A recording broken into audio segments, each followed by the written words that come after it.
Hello and welcome to Last Time On. This is the podcast for people who want to watch all this prestige television, but who's got time for it? Apparently, I do. I've got time for it to watch it again, and again, and again, and again. Hello and welcome to Last Time On. This is the podcast for everyone who wants to watch all the prestige television, but who's got time for it?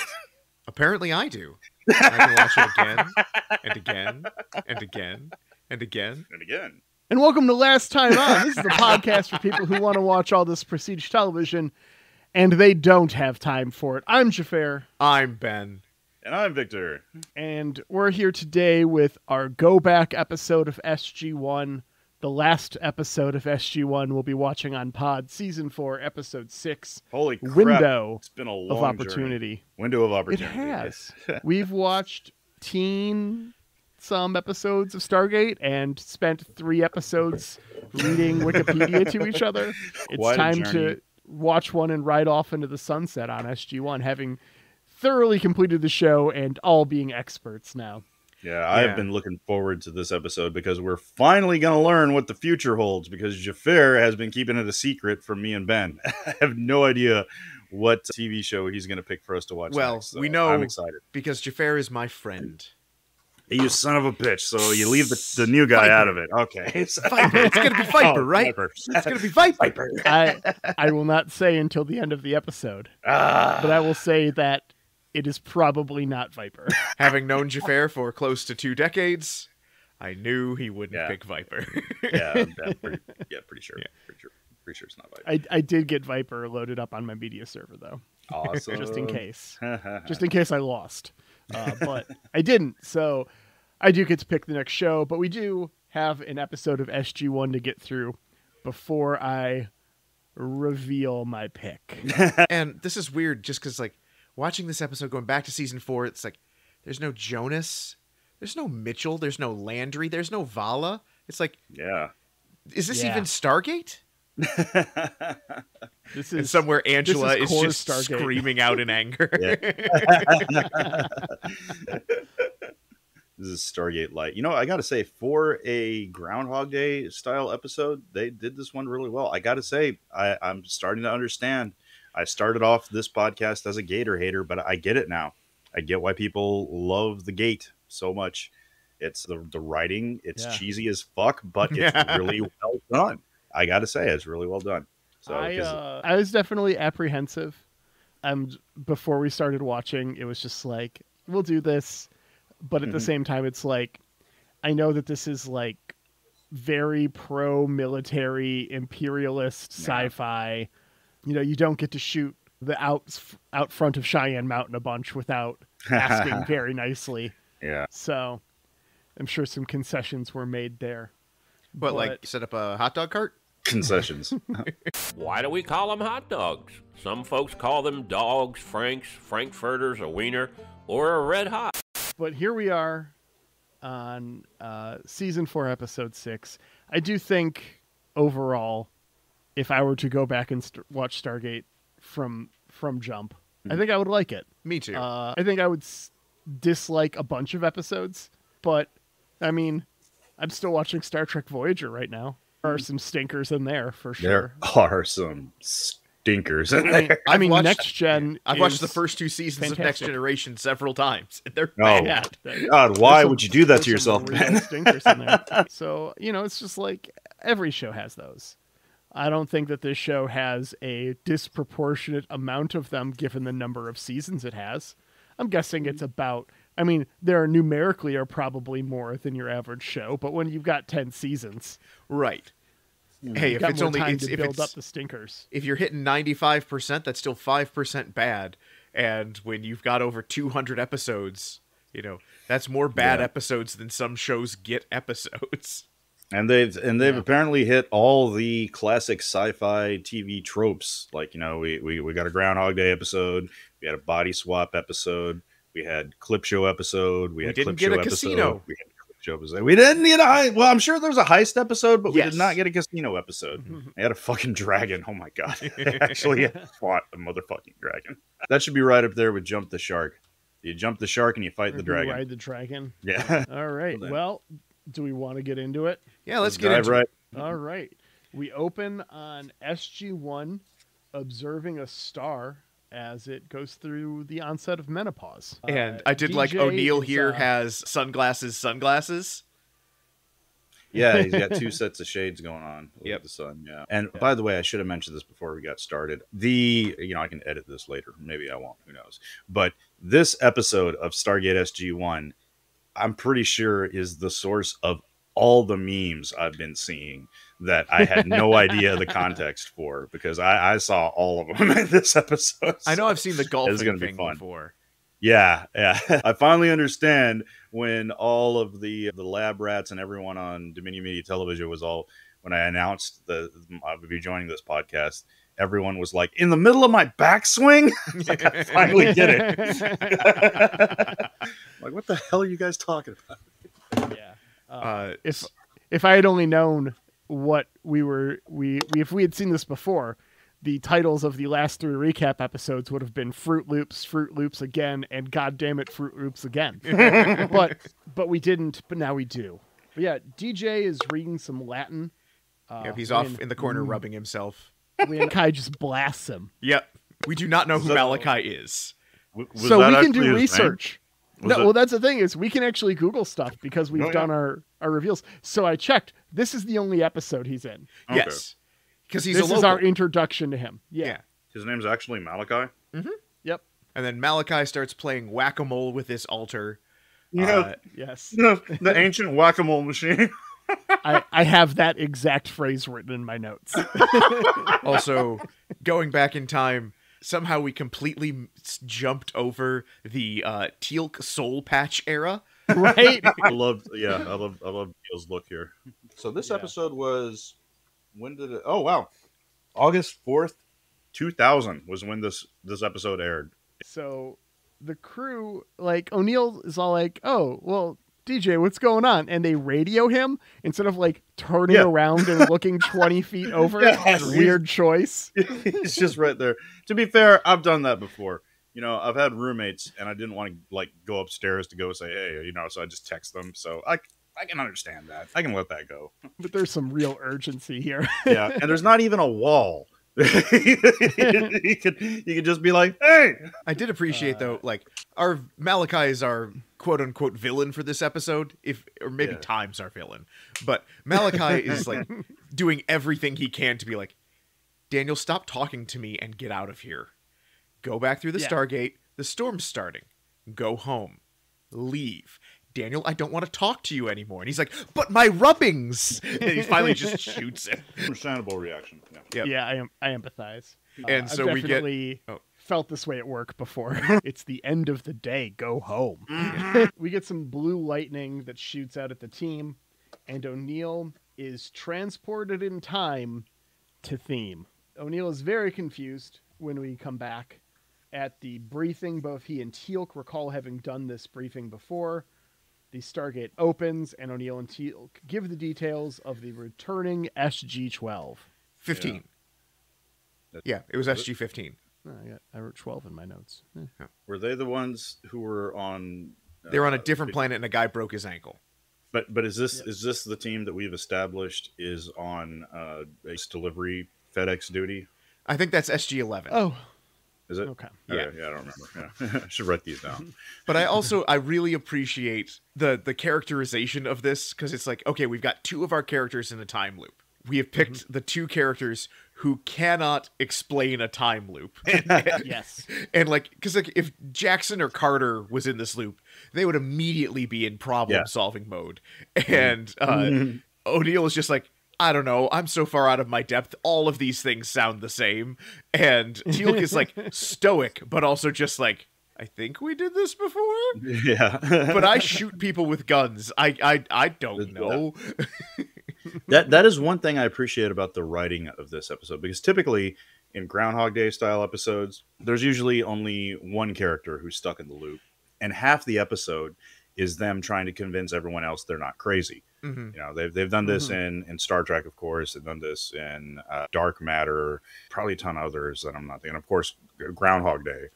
I actually looked up on TV tropes. I wish I would have bookmarked the damn page, because I was trying to figure out when this trope started, and it actually predates the movie Groundhog Day with Bill Murray. Damn it. You know what? I'm just going to look it up right now. Continue. I'm just going to... But yeah, having a second character in the time loop that definitely helps, yeah.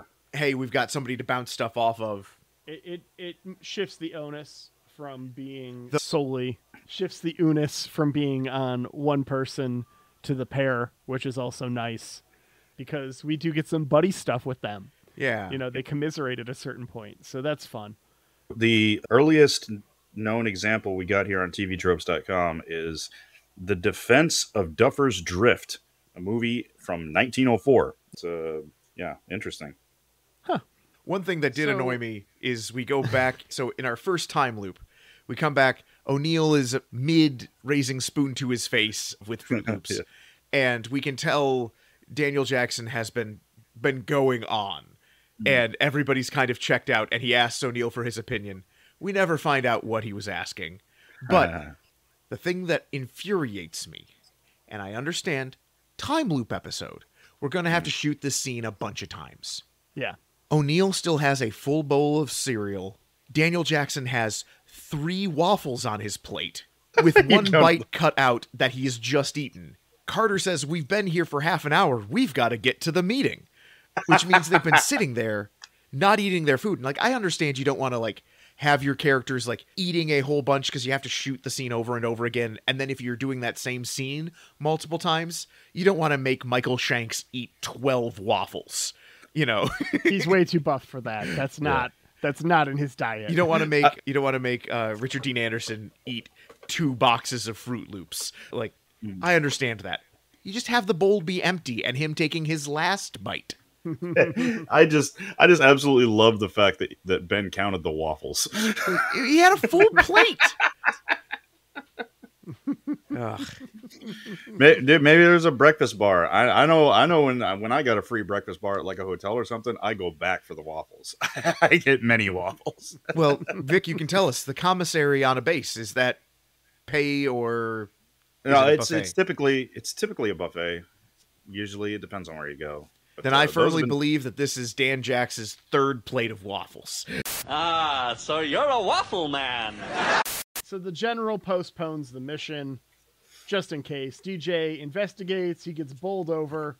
Carter has an idea what's going on as O'Neill drinks a cappuccino to jump back. Was it a cappuccino, really? Yeah, he was drinking a cappuccino. There was foam on his finger. That's how you can tell. What? It's a real thing. Just you know, the details that we pick up on. Like, it's a little detail. I made a note for something about some little detail that I appreciated in this episode, and then I lost my notes. But I do love the little details. Hopefully, I'll figure out. Just do them again, Vic. You've got the time. Again. Okay, I do love that we start getting some of the same stuff annoying them each time. So, okay, we canceled the plan. We just don't go to the planet. Will that break the loop? Nope. Right back at it. And both Teal'c and O'Neill are just like, don't send us back to the infirmary. We're okay. Cut to them in the infirmary. And every time it cuts to Teal'c with the thermometer in his mouth just looking... Oh yeah, and we get the adorable, lovely Dr. Frasier there with the eyeball light. Man, we barely knew ye, Janet. I guess technically we barely knew anyone because of the way we do this podcast, but still. I do love that on our second loop, they're just like, okay, so we're in a time loop, and everybody's instantly like, okay, yeah, we've been on crazy missions. We got sent back to 1969 once. Like, okay, time loop, we're on board.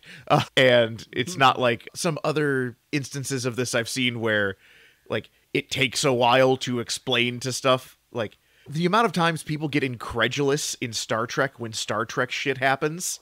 It's like, man, like, know this. Yeah. 3 weeks ago, you'd had one of these. Yeah. Like, T'Pol has time traveled 4 times and is still saying it's impossible.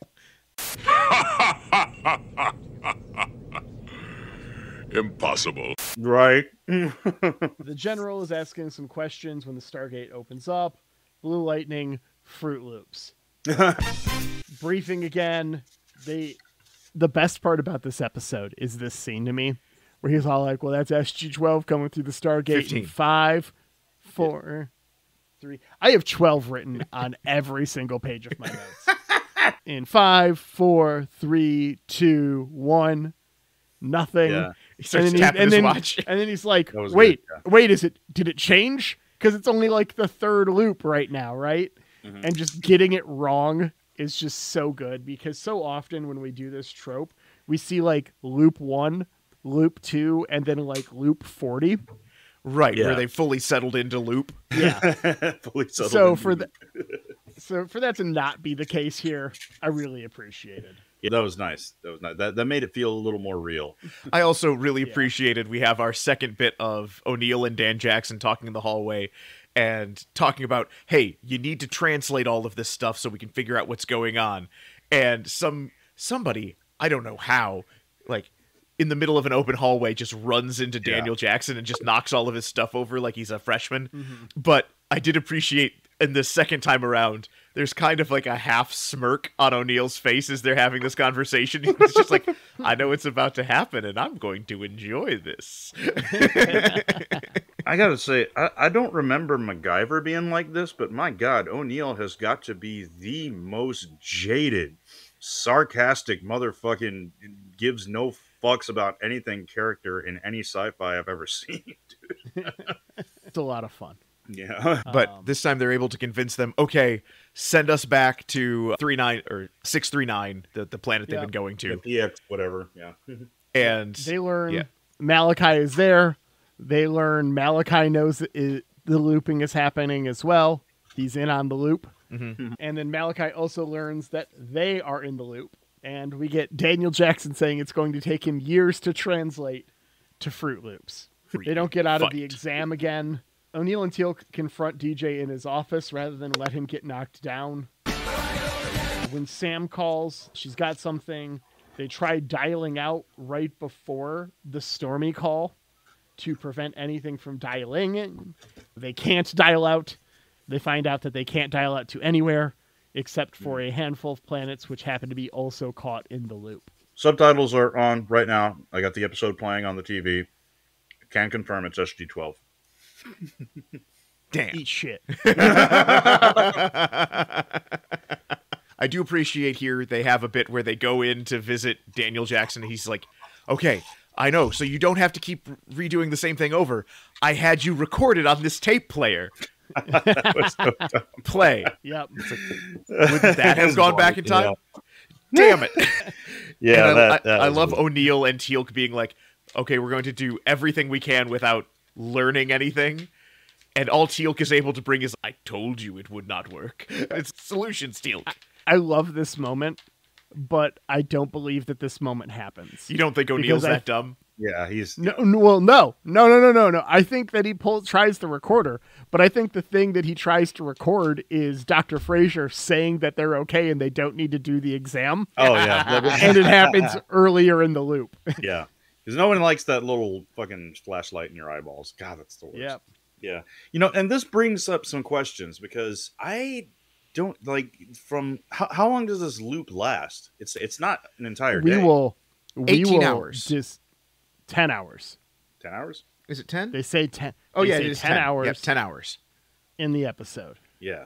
And we will discuss the implications of that don't matter at the end of this episode because maybe I did some math.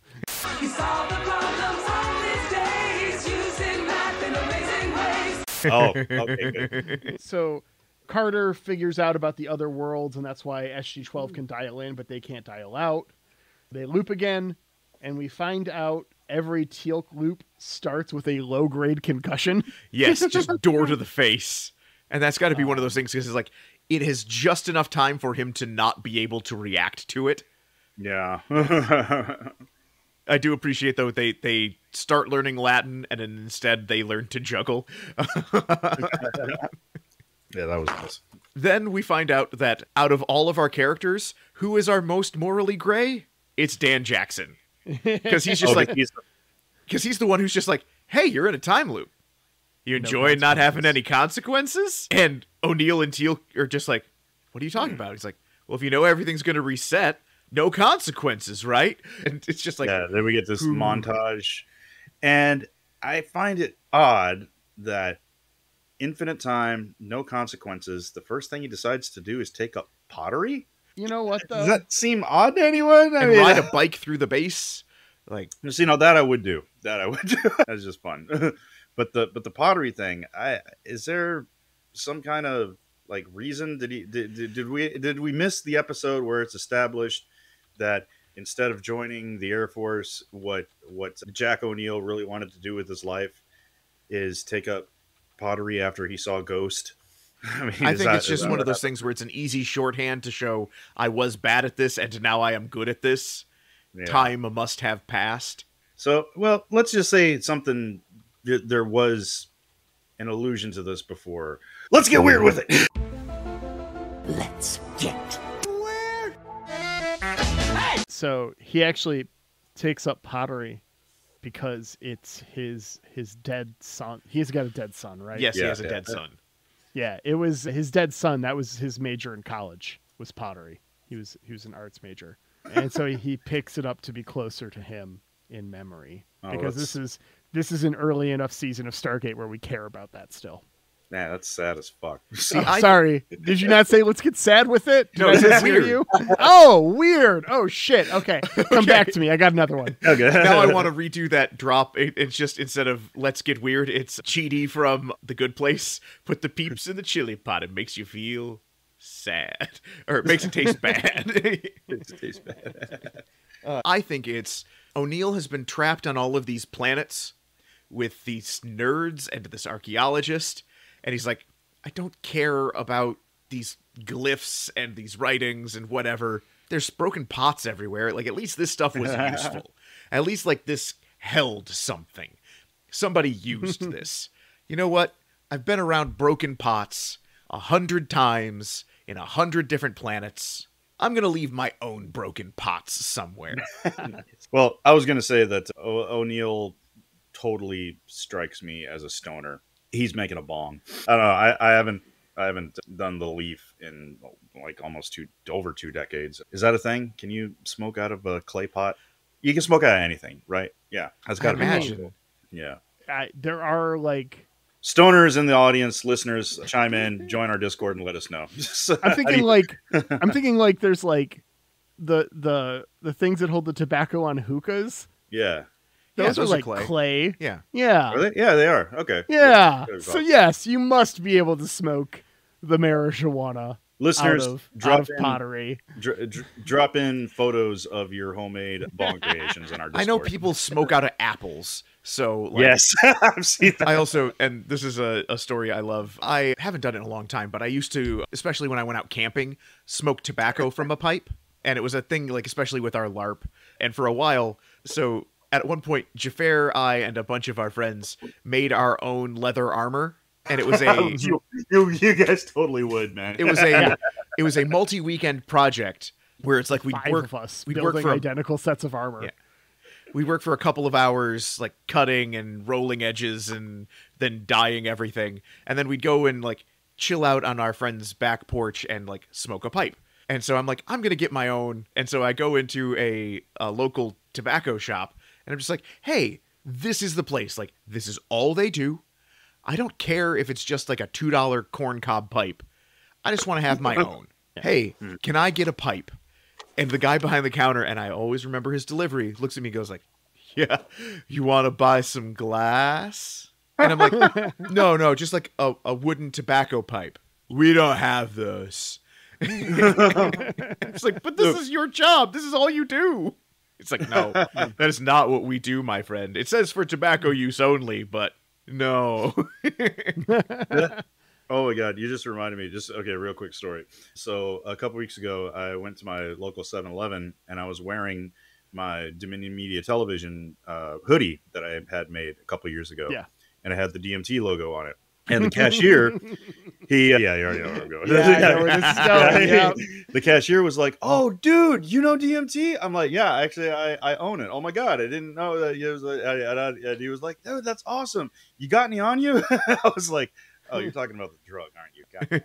So I had to explain to him the Star Trek and the comics and everything, and he was just like, "So you're saying you don't have any on you?" I'm like, "No, god damn it. Let me pay for my Slurpee and shut up." Something has just occurred to me while we're talking about O'Neill making a bong, which is I have made more bongs than I have smoked out of.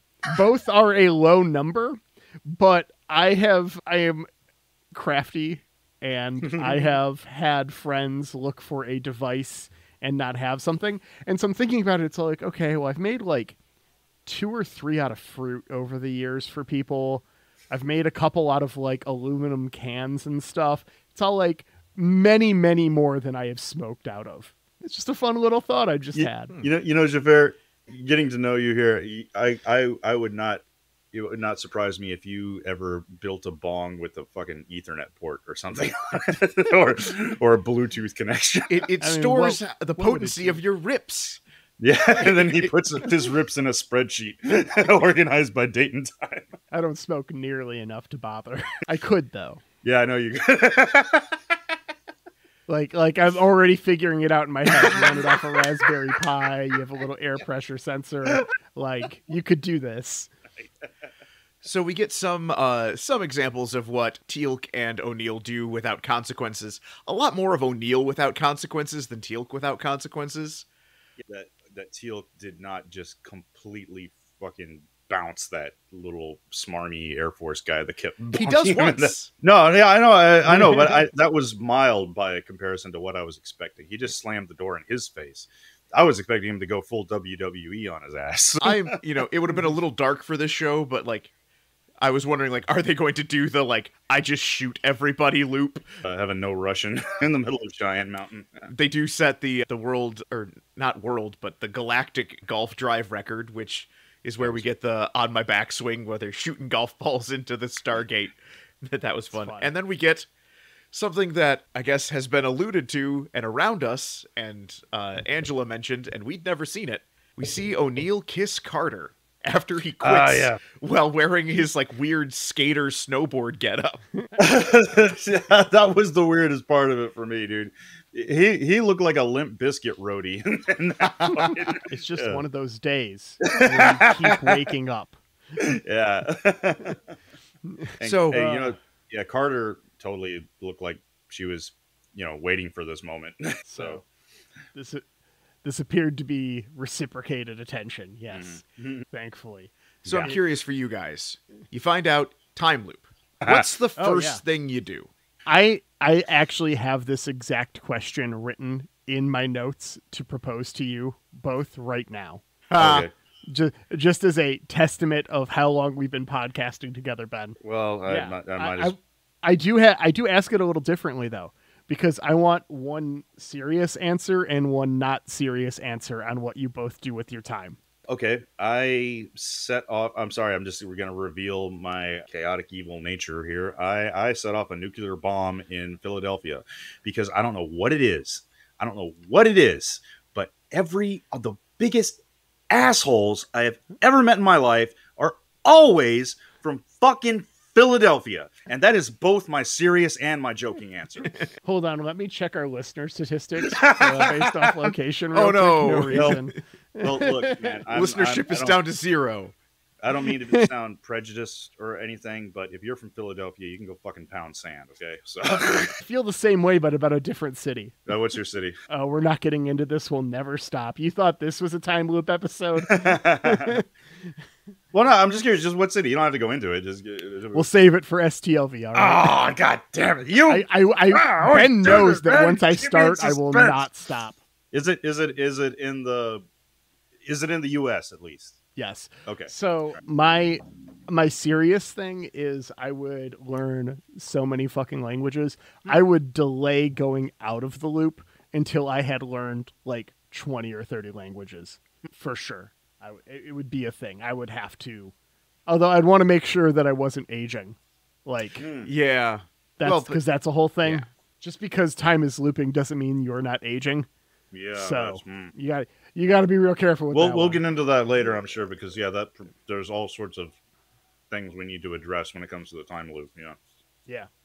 And my not serious thing, I would probably write a really weird fucking book. Just like, Ooh, see, no, that's got to be rough because You have to start over every day. yeah, oh yeah, oh I know, yeah, no, you get it done in a day or you don't. So Yeah. yep. And also it can't leave the loop with you, but that's kind of the point. See, Okay. and that's Ben? that's part of the problem I have. Like, I can't do my like video game backlog because my saves don't make it. So if it's not a game you can beat in one day, 24 hours. yeah. Yeah. Well, and they've only got 10. You know, so like I can't even get through a game of Civ in 10 hours. yeah. Yeah. So, you know, okay, maybe I finally get through my book backlog. You know, that would be cool. I think learning languages would be cool. The problem is, okay, how long does it take you to learn a language? By the time you've learned that 5th language, do you remember any of the 2nd? Well, you have time to practice. So Yeah, I guess. But, you know, it's one of those things where it's like, oh man, now I've been spending a long time in this loop. And I guess my joke answer, it depends on what day it is. But one thing like would be really cool is like find a local concert with like a nothing nobody band and sing along to all their songs. Oh, that's sweet. having been on stage and having like songs that I was a part of writing being sung back to me, it is surreal. I don't know if I've told this story on this pod or if it was on Who Are You. I think I talked about this kind of recently though, but I remember walking off stage from a show of like 70 people where like 40 people knew the words to a couple of our songs and just getting backstage and being like, oh, I understand why rock stars do heroin now. Like if heroin is half of what I just experienced, I get it. I understand the desire for drugs at this point. And then Xhafer went on to It's craft crazy. a lot more heroin syringes than he actually used. Actually, you know what I would It's too do? precision of work. God, I have got such a bucket list of things I would do now. I would go to the local zoo and seeing as how we're stuck in a time loop, I would have had time to perfect my lockpicking skills, and I would just release everything. Oh, I thought you were going to say, are we going to find out what's the biggest animal Vic can fight? Oh, I already know. A giraffe. I'm confident that I could kick a giraffe's ass. Yeah. If you die in the time loop, do you stop looping or do you wake up? 'Cause Yeah. that's something you don't really want to test. Yeah. But it's good to know. Also on my bucket list, I want to go to, I believe it's called the Buckingham Fountain in Chicago. That's the largest public fountain in the U.S. And I just want to dump a whole bottle of Dawn in there and just create massive bubbles and suds and everything. I want that shit clogging up traffic. It's so big. Oh, that's having to fly places makes me think. One thing I'd like to do is learn to fly a helicopter. Oh, that's tough. I mean, obviously, never mind. I've known a lot of helicopter pilots, and they are a lot more high strung. Because, like, yeah, there is nothing aerodynamic about a fucking helicopter at all. Oh, so no. You constantly got to be like looking at everything, and there's just fuck helicopters, man. They're scary. Okay. But yeah, but you got time, Luke. Go right ahead. Yep. So eventually they press forward here. Dan Jackson completes his translations. And they embark and they find out what Malachi has been using his loops for. Force fields. Now, he makes a point of saying that he traded for these force fields, and it implies multiple transactions and it was difficult to do. He has 10 hours and he has to do this every day because he doesn't know when they're coming back. Yeah. So he would have had to have done this and set it up every single loop. He's got it So down, he's working man. on maybe like 3 or like just from the time of like getting the material. He's only got to have maybe 3 or 4 hours on site a day. He's done it so many times. He's got it down. That's my headcanon for this. He's got the Ferengi arms dealer on speed dial, or he's got the phone number memorized. You know, he already knows all the questions they're gonna ask, and he's got it down. Yep. He's been translating this, and this is all. This is also that he can spend another day with his wife who passed away 15 years ago. He wants to travel through time. And the high-tech space photo album that he first shows her in, it just made me realize something. Like, that particular pose has been done in sci-fi media so many times before. Like, where he opens it up, and it's his wife. She smiles at him and turns her head. That exact same pose and that exact same sequence was done in the first J.J. Abrams Star Trek movie with Nero's dead wife, and also at the end of Serenity, where they have the grave set up of Shepard's book and Wash, and they do that exact same thing. They smile and they turn to the head. So, so the moral of this story is, if you don't want to die, never do that pose on camera. Never do a turn and smile. Yeah. Be right back recording something. It's also interesting because this is the same basic premise that the villain had in the Star Trek Voyager time loop episode. Was it? Hey, I want to go back to my wife. Yeah, Year of Hell. Year of Hell, when Kurtwood Smith is the villain. Oh, I forgot about that. Yeah. I remember he did that, but I don't remember his motivation for it. Okay, wow. He was messing with time and accidentally destroyed the colony where his family was. And he had his wife's hair in that time bubble. He didn't have a turn and smile picture. Yeah. It's also the plot device behind the movie Looper with Bruce Willis's wife, I think. I might be getting that wrong. Good. I'm probably getting that I don't know. wrong. The biggest problem I have with Looper is the idea that Joseph Gordon-Levitt grows up to be Bruce Willis. Yeah, it was a terrible casting. I mean, I guess you can't make it too obvious, but still. Yeah. So O'Neill just like appeals to like the understanding of loss of a loved one. And then Malachi's just like, okay. Yeah. Like, they didn't need to translate anything. They just needed to reason with him. They could have been out of this in a couple of days. This was the most anticlimactic ending. Yeah. But I did appreciate that it was way we get out of this is having our most like reserved and repressed guy connect with someone on an emotional level. Okay, when you put it like that, yeah. I like Malachi's just like, you can't possibly understand. It's like, man, you think you're the only one who's ever lost someone? Yeah. You think you're the only one who doesn't want to, go back and spend one last day with somebody? Now, one thing, if they hadn't gone and translated it, Daniel Jackson wouldn't have been able to be like, hey, dude, the ancients didn't get this figured out. That's why they're not here. They're gone because they couldn't get this thing working. This is the old, like, project car in the back of the garage of the house you bought. You're not getting it working. Yep. And so after this, the loop's broken.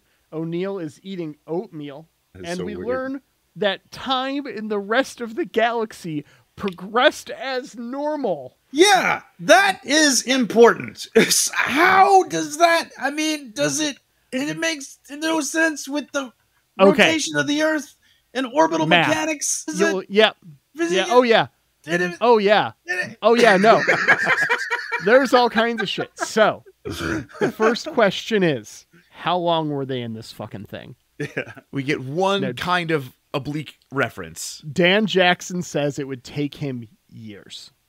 So I'm going to put that at 2 years for Dan Jackson to translate everything. Okay, well, so I'm going to say... On the other hand, Xhafer, they say... I'm also... Okay, Ben, I already did the math. Let me go. I'm not changing my math for you on the fly. Fuck off. Let me finish explaining my math. So, now I'm assuming that when he says it would take me years, he is not talking about actual years. He's talking about work days, right? Like, if I were to spend 8 hours a day on this, it would take me 2 years. Because when you say you're going to do something, that's what you're actually saying. You know, when you're factoring time at that scale, it's not... It's going to take, once you get past, it's going to take me 10, 20 hours. You're not talking about it in a single stint anymore. You're talking about it over the scope of days. Keeping that in mind, factoring in that he's not translating it, I'm going to say it took 2.5 years or 912 loops. Damn. 365 times 2.5. It's a 10-hour loop, 9,120 hours. divided by 365 divided by 24 is 1 year and 15 days they are caught in this loop. Okay, yeah, that sounds. I could believe that. But I mean, did you factor in that it's not actually Daniel Jackson doing this? Yeah, I added a half a year for that. Well, Teal'c and O'Neill explain what Daniel Jackson did yesterday to him. Yeah. Edge of Tomorrow. That's the other example that I forgot. My favorite fucking Tom Cruise movie. I love that movie. Edge and I of hate Tomorrow. Tom Cruise, so that's saying a lot. It is one of the best Tom Cruise movies. Yeah. What it is it's a great Emily Blunt movie that happens to have Tom Cruise. Pre-Zach. And the reason why it's a great Tom Cruise movie is because he gets the shit beat out of him. Yes, so many times. It is so satisfying to watch. But can we talk about how that movie fucked up for just a half second? Because I never will have an opportunity to talk about it again. That is based off of a Japanese book. That All You Need Is Kill. I own it. Right? Why do you change that title? I know, that's the coolest fucking name ever. Right? And Live, Die, Repeat is better. It is. That's why they half renamed the movie. Now, that said, Xhafer, does that mean the members of Tok'ra Intelligence? Because we do find out Tok'ra Intelligence noticed they were missing and have been trying to get in touch with them for 30 days.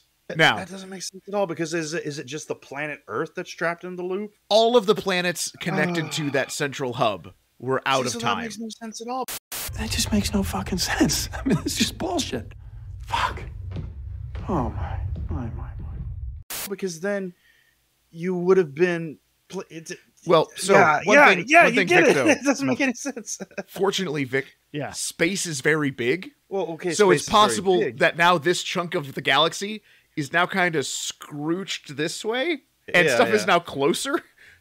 But that could be a big problem. But it also means, did Tok'ra Intelligence just be like, man, we haven't heard from those guys in like over a year.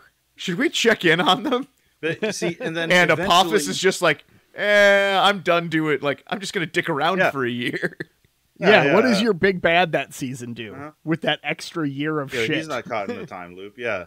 So does because if the Earth keeps moving, like the physical Earth, and is it just the people experiencing the time loop? Eventually, you're gonna go through winter. You're gonna go through summer. Oh no, the planet resets. Also, so if the planet resets, then it's gonna start colliding with other shit. That's everything in the solar system resets every day. And now it's not just Earth. It has to be the whole solar system that's caught in the time loop too. Yes, it's multiple solar systems. The best worst answer is it's the entire circle. Yeah. And those are just like all of those Stargates in that circle, and it just happens that Earth is in that circle, and it also just so happens that like there's not other Stargates in there or something. Best explanation for it, yeah. It's in my head, everything in that circle is now closer to everything as it rotates around the galactic edge. Fortunately, you'd have to move a lot more than a year to run into anything. Yeah. Well, so my estimation on 912 loops is incredibly optimistic. Yeah. Because all we have to do is take it from the 10 to 24, and then all of a sudden we're doubling the amount of loops, So now it's multiple years. Not to mention, relativity and everything would also start when we're talking about time at this scale and the motion of moving planets back 10 hours. There's all kinds of unknown implications for how time's progressing in the rest of the galaxy. It's so fucky. Like they could have Unis could have died of old age. Like Chaka could be dead of old age. It is not impossible. It is not. But what is impossible is the task that lies before me. As much as I have been looking forward to this, eagerly anticipating, impatiently waiting, what's your fair pick for us to watch next? I do got to bring out one more point about the time loop, and that is, right, let's hear it. So it's 10 hours, right? Yep. Yes. Teal'c and O'Neill were awake that entire time, so they haven't slept in over 2 years.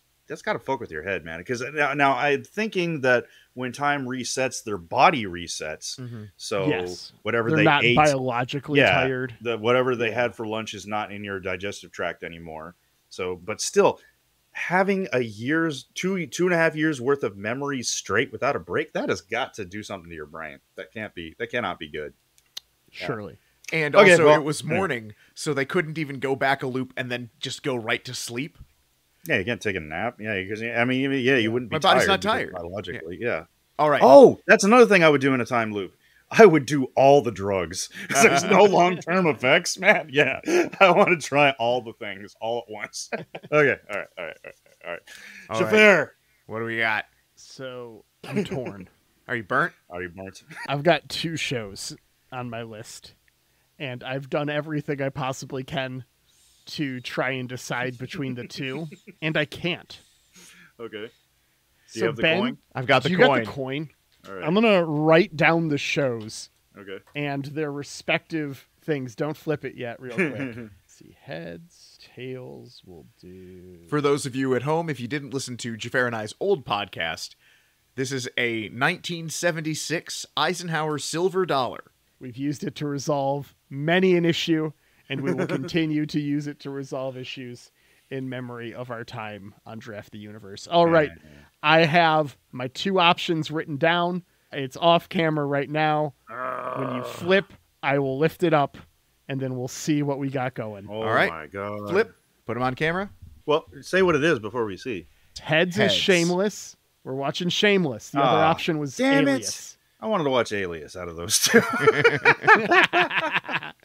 Fuck! Oh, All right. I was holding the Post-it note upside down.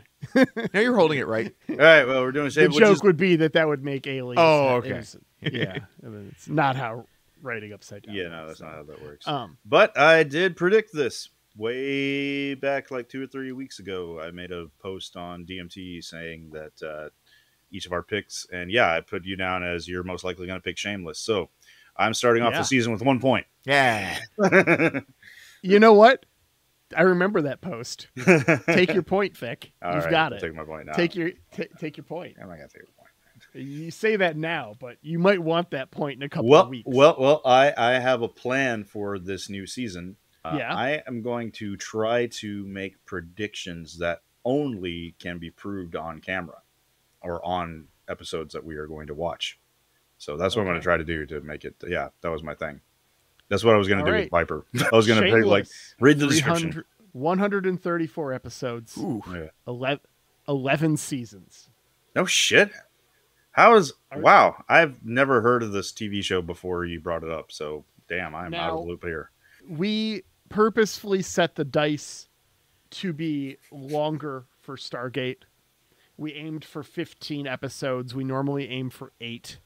So we will actually be rolling the same set of dice Really? that we used for Stargate that we did for Shameless to try and get 8 episodes compared to the 15 that we aimed for Stargate. So we're going to be rolling 3d6 and 2d4. Well, we're watching the pilot next time.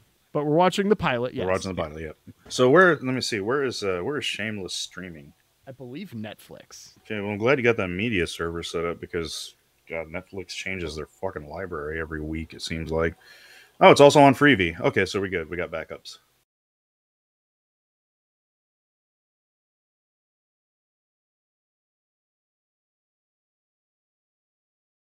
All right. But yeah.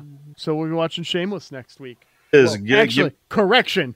We'll be watching Shameless in a few weeks because we're going on taking break. a break. Yeah. We're going to take a couple weeks off and then we'll be back. Cool. So our next episode back is going to be the first week of April. So Oh, that's going to be my freedom week. I'm going to be a free man. Terrifying. Freedom, freedom, freedom. Oi! I don't know what that is, but yes. From Futurama. Oh, yeah. I haven't seen Futurama. well, with that, all that's left to do is say thank you. Thank you, Ripe, for letting us use Goon Squad as a theme song. Still doesn't feel real. Thank you so much. Really appreciate it.